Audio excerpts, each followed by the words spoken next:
A very good morning, children. Now let's come to the two topics which are left in this particular chapter.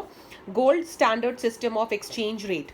Now, according to this system, prevalent in most countries prior to 1920, gold was taken as a common unit of parity between currencies of different countries. Now, each country was to define value of its currency in terms of gold. Likewise, now we define, for example, we say $1 is 74.54 rupees. Before, when this particular system was used, you were supposed to define your currency in terms of gold. Accordingly, value of one currency in terms of the other currency was fixed considering gold value of each currency.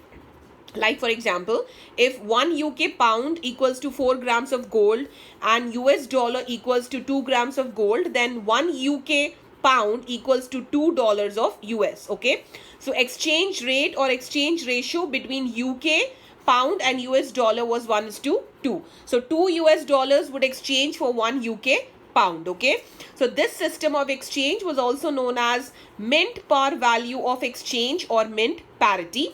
Mint value of currency implied gold value of that particular currency. So in this particular method, children, the value of the currency was actually defined in terms of gold, and then the exchange rate was fixed. Okay, like they gave you the example here.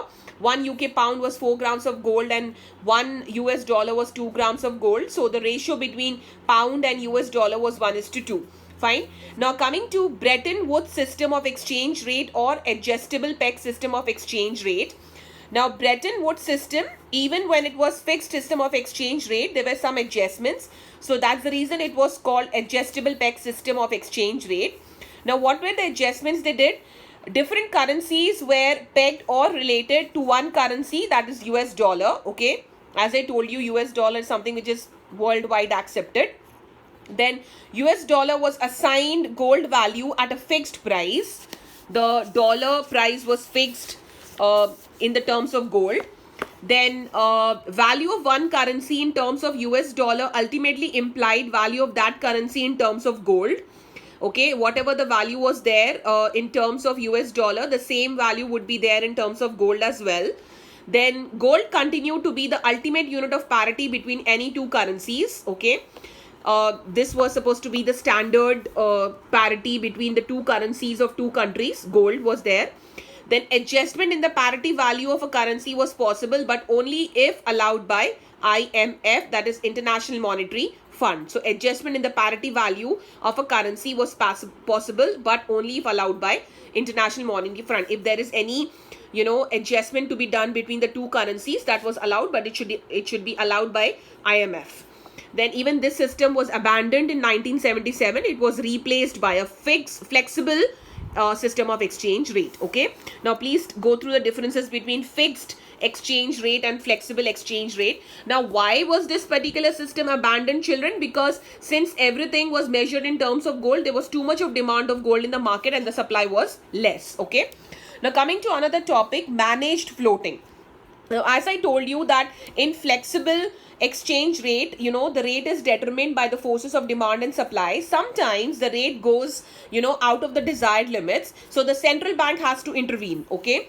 So managed floating is a system of floating exchange rate in which there is occasional intervention by the central bank to influence the float or manage the float. It is also called as dirty floating. So sometimes, it should not slip out of the desired limit, the exchange rate. So the central bank has to, intervene in that particular exchange rate. Now, how does central bank exercise its influence in the foreign exchange market?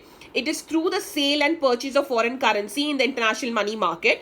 Now, when the exchange rate needs to be reduced, the central bank releases the supply of US dollar in the foreign exchange market. Okay, so naturally, if there is too much of supply, then naturally the price is going to come down. So other things remaining constant, higher supply of US dollar would lower the price of US dollar as desired.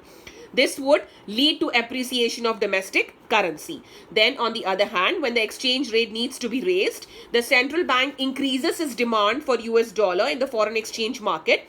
Other things remaining constant, higher demand for US would raise the price of US dollar as desired. This would lead to depreciation of the domestic currency. Okay, so briefly you can say that managed floating is an exercise of sale and purchase of foreign currency by the central bank so that the exchange rate is managed within the desired limits. And if it is not within the desired limits, then the sale and purchase of the foreign currency is done by RBI, that is the central bank. Okay, so that is managed floating, where they actually manage the foreign exchange rate in the market. Okay, so that's it, children. These two topics were left.